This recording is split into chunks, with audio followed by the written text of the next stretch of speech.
بہلول کا نام تو آپ نے ضرور سنا ہوگا، جنہیں بہلول دنا بھی کہا جاتا ہے۔ آپ پانچویں عباسی خلیفہ ہارون الرشید کے دور میں ایک فلاسفر اور ولی کامل تھے۔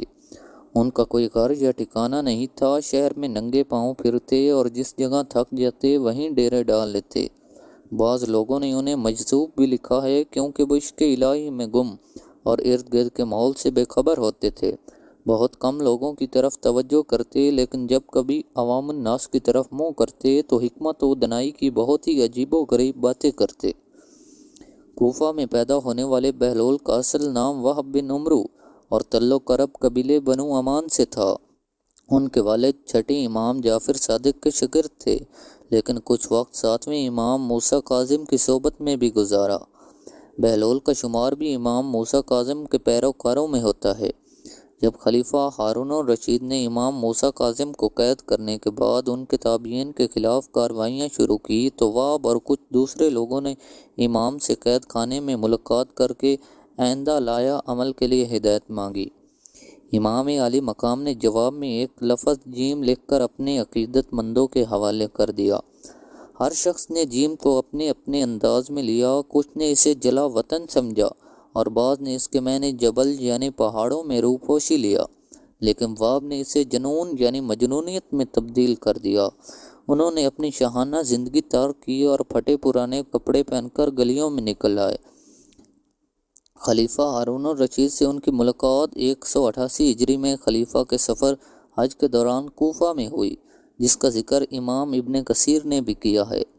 بہلول نے ہارون کو جو نصیحتیں کی ان سے متاثر ہو کر وہ انہیں اپنے ساتھ بغداد لے آیا، اور پھر بہلول کا ٹھکانہ بغداد کی گلیاں ہی رہیں۔ بہلول کا مزار بھی بغداد میں ہے، جس کے بارے میں مشہور ہے کہ وہاں سکھ مذہب کے بانی گرو نانک نے چلا کاٹا تھا۔ کہتے ہیں ایک دن بہلول دریائے دجلہ کے کنارے بیٹھے گیلی ریت کی ڈیریاں بنا رہے تھے، اور ہارون الرشید کے چہیتے ملکہ زاہدہ اپنی محل کے جھروکے سے بڑے انہماک کے ساتھ انہیں دیکھ رہی تھی۔ وہ مٹی کی ڈیری بناتے اور پھر خود ہی اسے مسمار کر دیتے۔ ملکہ جھروکے سے اتر کر اپنی سہیلیوں کے ہمراہ دریا کے کنارے آ گئیں اور پوچھا، کیا کر رہے ہو بہلول؟ بہلول نے ادائے بے نیازی سے کہا، جنت کے محل بنا رہا ہوں۔ ملکہ نے سوال کیا، اگر کوئی تم سے یہ محل خریدنا چاہے تو فروخت کرو گے؟ بہلول نے کہا، ہاں ہاں، کیوں نہیں، میں بناتا بھی ہوں اور فروخت بھی کرتا ہوں۔ ملکہ نے پوچھا، بتاؤ ایک محل کی قیمت کیا ہے؟ بہلول نے بے ساختہ کہا، 3 درہم، بعض لوگوں نے 1 درہم بھی لکھا ہے۔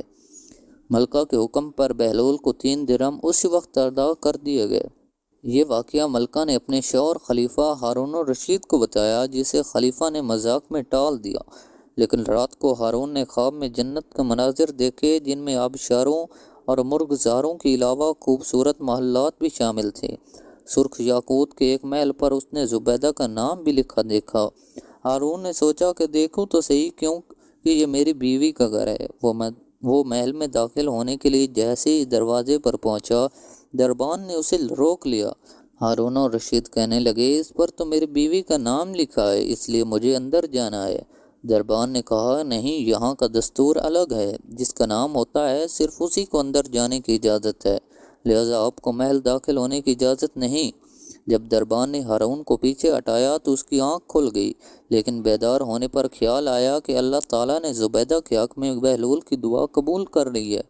چنانچہ وہ ساری رات اسی افسوس میں کروٹیں بدلتا رہا۔ اگلی شام وہ بہلول کو تلاش کرتا دریا کے کنارے پہنچ گیا۔ بہلول ایک جگہ بیٹھے اسی طرح مکان بنا رہے تھے۔ ہارون نے پوچھا، کیا کر رہے ہو؟ بہلول نے کہا، جنت کے محل بنا رہا ہوں۔ ہارون نے پوچھا، بیچو گے؟ تو بہلول نے کہا، ہاں ہاں، کیوں نہیں، میں بناتا بھی ہوں اور فروخت بھی کرتا ہوں۔ ہارون نے سوال کیا، کیا بتاؤ ایک محل کی قیمت کیا ہے؟ تو بہلول نے جواب دیا، تیری پوری سلطنت۔ ہارون الرشید نے کہا، اتنی قیمت میں نہیں دے سکتا، کل تو آپ 3 درہم کے بدلے دے رہے تھے اور آج پوری سلطنت مانگ رہے ہیں۔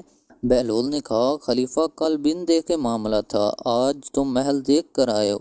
خلیفہ یہ سن کر مایوسی سے گھٹنوں کے بل بہلول کے سامنے بیٹھ گیا اور کہنے لگا، حضرت آپ مجھ سے میری ساری سلطنت لے لیں، لیکن مجھے ایک محل دے دیں۔ جب بہلول دنا نے خلیفہ کی عاجزی دیکھی تو کہا، میں تمہاری اس سلطنت کا کیا کروں گا؟ اس دنیا کی محبت تو بہت سے گناہوں کی جڑ ہے، جاؤ اپنی سلطنت اپنے پاس رکھو، میں اس محل کو بھی تمہارے لیے 3 درہم میں فروخت کرتا ہوں۔ معروف بزرگ سید ناصری سکتی فرماتے ہیں، ایک بار مجھے قبرستان جانا ہوا، وہاں میں نے بہلول کو دیکھا کہ قبر کے قریب بیٹھے مٹی میں لوٹ پوٹ ہو رہے ہیں۔ میں نے پوچھا، آپ یہاں کیوں بیٹھے ہیں؟ جواب ملا، میں ایسی قوم کے پاس ہوں جو مجھے اذیت نہیں دیتی، اور اگر میں غائب ہو جاؤں تو میری غیبت بھی نہیں کرتی۔ ایک دن بہلول بازار میں بیٹھے تھے کہ کسی شخص نے پوچھا، بہلول کیا کر رہے ہو؟ تو بہلول نے کہا، بندوں کی اللہ سے صلح کرا رہا ہوں۔ اس شخص نے کہا، پھر کیا بنا؟ بہلول نے کہا، اللہ تعالیٰ تو مان رہا ہے لیکن بندے نہیں مان رہے۔ کچھ عرصہ بعد اسی شخص کا ایک قبرستان کے پاس سے گزر ہوا تو دیکھا بہلول قبرستان میں بیٹھے ہیں۔ قریب جا کر پوچھا، بہلول کیا کر رہے ہو؟ بہلول نے کہا، بندوں کی اللہ سے صلح کرا رہا ہوں۔ اس شخص نے کہا، پھر کیا بنا؟ بہلول نے کہا، بندے تو مان رہے ہیں مگر آج اللہ نہیں مان رہا۔ ایک دفعہ کا ذکر ہے کہ بغداد کے بڑے بازار میں ایک فقیر دکان کے سامنے سے گزرا، جہاں مختلف اقسام کے کھانے بھی چولہے پر چڑھے ہوئے تھے جن سے بھاپ نکل رہی تھی۔ ان کھانوں کی خوشبو ان کی لذت اور ذائقے کا پتہ دے رہی تھی۔ فقیر کا دل للچایا تو اس نے اپنے تھیلے میں سے ایک سوکھی روٹی نکالی اور ایک دیگ کی بھاپ سے اس کو نرم کر کے کھانے لگا۔ نان بھائی چپ چاپ یہ تماشا دیکھتا رہا۔ جب فقیر کی روٹی ختم ہو گئی اور وہ جانے لگا تو اس کا راستہ روک لیا اور پیسے مانگے۔ فقیر نے کہا، کون سے پیسے؟ فقیر نے بے بسی اور حیرت سے پوچھا۔ نان بھائی نے کہا، تو نے میرے کھانے کی بھاپ کے ساتھ روٹی کھائی ہے، اس کی قیمت مانگ رہا ہوں۔ وہاں بہلول دراں بھی موجود تھے اور یہ سب دیکھ رہے تھے۔ انہوں نے مداخلت کی اور نان بھائی سے کہا کیا اس غریب آدمی نے تمہارا کھانا کھایا ہے جو پیسے ادا کرے؟ نان بھائی نے کہا، کھانا تو نہیں کھایا مگر میرے کھانے کی بھاپ سے فائدہ تو اٹھایا، اس کی قیمت مانگ رہا ہوں۔ اس کی بات سن کر بہلول دنا نے سر ہلایا اور اپنی جیب سے مٹھی بھر سکے نکالے۔ وہ ایک ایک کر کے ان سکوں کو زمین پر گراتے جاتے اور نان بھائی کی طرف دیکھ کر کہتے، یہ لے پیسوں کی کھڑنک، سمیٹ لے، یہ لے اپنے کھانوں کی بھاپ کی قیمت، ان سکوں کی کھنک، اسے وصول کر لے، یہ آواز ہی تیرے کھانے کی خوشبو کی قیمت ہے۔ وہاں کئی لوگ جمع ہو چکے تھے جو نان بھائی کو دیکھ کر ہنس رہے تھے۔ تب حضرت بہلول نے کہا، اگر تم اپنے کھانے کی بھاپ اور خوشبو بیچے گا تو اس کی یہی قیمت ادا کی جا سکتی ہے، اسے بھی قبول کرنا پڑے گا۔ ایک دفعہ خلیفہ ہارون الرشید نے مشہور بزرگ حضرت بہلول دنا سے پوچھا کہ اسلام میں یہ جو چور کا ہاتھ کاٹنے کی سزا ہے، اس کے بارے میں آپ کا کیا خیال ہے؟ فرمایا، اگر چور نے چوری مستی میں کی ہو تو اس کا ہاتھ کاٹنا چاہیے، اگر غربت میں کی ہو تو حاکم وقت کا سر کاٹنا چاہیے۔ اس جواب میں بڑا خوبصورت قرینہ یہ ہے کہ ایسے حاکم جس کے عہد میں غریب رعایا چوری پر مجبور ہوتی ہے، اس کے ساتھ یہی سلوک کرنا چاہیے۔ ایک مرتبہ بہلول سے کسی نے کہا، بہلول، بادشاہ نے تمہیں پاگلوں کی مردم شماری کا حکم دیا ہے۔ فرمایا، اس کے لیے تو ایک دفتر درکار ہوگا، اور ہاں، دانا گننے کا حکم ہو تو انگلیوں پر گنے جا سکتے ہیں۔ ایک دن آپ بادشاہ کے پاس گئے جو اس وقت کچھ سوچ رہا تھا۔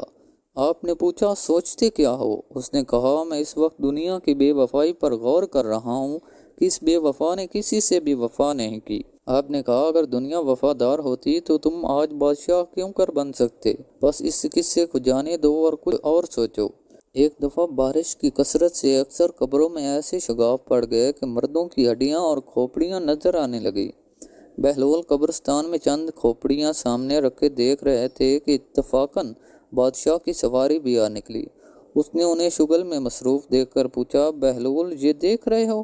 آپ نے فرمایا، تمہارا اور میرے دونوں کا باپ مر چکا ہے، میں اب یہ دیکھ رہا ہوں کہ تمہارے باپ کی کھوپڑی کون سی ہے اور میرے باپ کی کھوپڑی کون سی۔ بادشاہ نے کہا، کیا مردہ امیر و غریب اور شاہ و گدھا کی ہڈیوں میں بھی کچھ فرق ہوا کرتا ہے کہ پہچان لوگے؟ بہلول دنا نے کہا، پھر 4 دن کی جھوٹی نمود پر بڑے لوگ مغرور ہو کر غریبوں کو حقیر کیوں سمجھتے ہیں؟ بادشاہ قیل ہو گیا اور اس دن سے فقیری کی زندگی اختیار کر لی۔